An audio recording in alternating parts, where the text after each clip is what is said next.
Bienvenue sur la première vidéo Renoir Movie. Aujourd'hui, on va parler de Power Book Ghost, le spin-off de la série Power qui est enfin arrivé sur nos écrans. Après des multiples rumeurs via l'intermédiaire de 50 Cent notamment, sur des suites qui concerneraient les personnages de Tommy, Kanan, Tariq, Tasha, Washaitet, Son Goku, Vegeta, bref, on ne savait plus où donner de la tête et il était temps de passer à l'étape supérieure. La série est enfin disponible sur Stars Play, je vous livre une critique garantie sans spoil. Bienvenue sur Renoir Movie, la chaîne qui traite de l'actu cinématographique afro.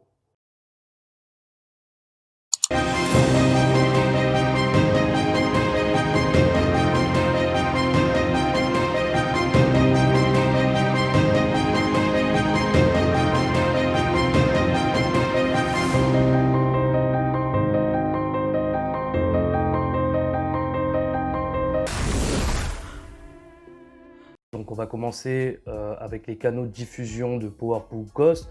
Donc, pour ceux qui ne savent pas, Power Book Ghost est diffusé sur Stars Plays. Donc Stars Plays c'est une filiale de Stars qui est à l'origine chaîne américaine payante. Le groupe évolue vers un format SVOD et vous propose ses contenus vidéo en échange d'un abonnement de 4,99 € par mois.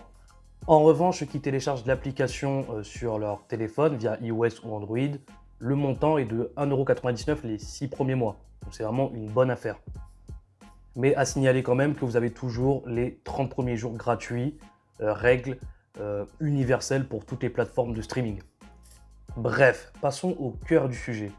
Power Book Ghost spin-off est la continuité de la série initiale Power telle que vous la connaissez. Donc c'est la suite des événements tragiques, no spoil. On retrouve donc Tariq et Tasha de prime abord. Donc le premier rentre à l'université via un cursus exigeant. Il se retrouve à switcher entre les cours, le trafic de dope et la responsabilité de prendre soin de sa mère. En effet, cette dernière se retrouve derrière les barreaux et elle devra lutter pour survivre à l'univers carcéral. En effet, au sein de la prison, il existe une hiérarchie qui est en place et ça va être intéressant de suivre l'évolution de son personnage, d'autant que Tasha était habituée à être en haut de la chaîne alimentaire à chaque fois, que ce soit avec le club et James Patrick en tant que gérant, ou alors quand elle était à la tête de sa crèche. Le peu apprécié lieutenant Sax est aussi de la partie. Son personnage prend de l'épaisseur avec le départ de nombreux antagonistes et protagonistes de la série. Ça va pas plaire à tout le monde. Rassurez-vous, il n'y en a pas que pour lui et heureusement, l'arrivée de nombreuses nouvelles têtes donne de la fraîcheur à la série et c'est bien pour les anciens comme moi qui suivent le show depuis 2014 maintenant. Avec l'intégration casting de Quincy Tyler, qui pour l'instant, je vous l'avoue, m'impressionne. About our relationship. Are you about to tell this jury that James St. Patrick killed Terry Silver over jealousy? Over you? You gave the order. I didn't kill Terry. Only you knew how dangerous he was to your organization. You had to be the one to give the order that it was time for him to go. On a Justice Marcel aussi qui s'est bien intégré à l'environnement de Power. On a Sherry Somme aussi qui est là. Et Mélanie Liburde, alors elle qui m'énerve, mais bon, je vais pas trop en parler. No spoil, on a dit. Enfin, t'as compris quoi. Je dis qu'elle m'énerve, mais bon, c'est vraiment du second degré quoi. C'est vraiment que les acteurs vraiment sont chevronnés, ils font clairement le taf.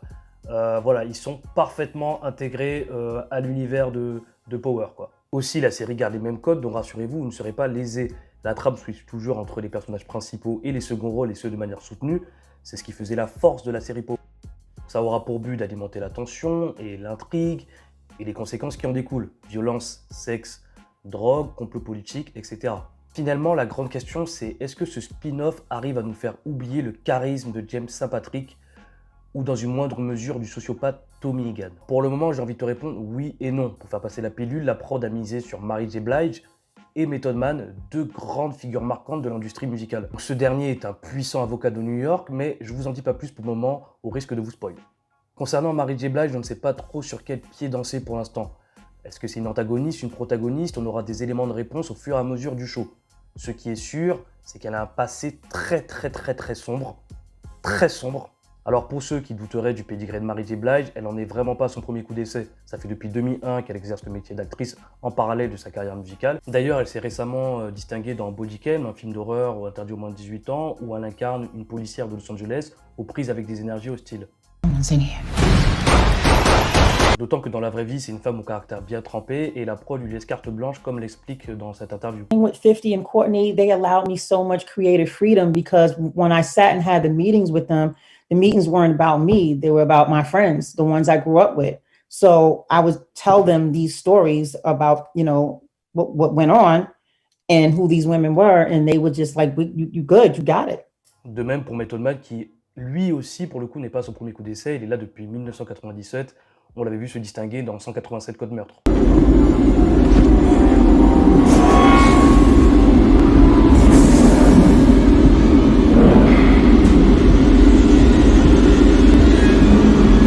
Donc voilà, côté charisme, avec ces deux personnages, on tient quand même quelque chose. Après voilà, je suis pas à 100% optimiste. Pourquoi? Ben, à cause de Tariq, évidemment.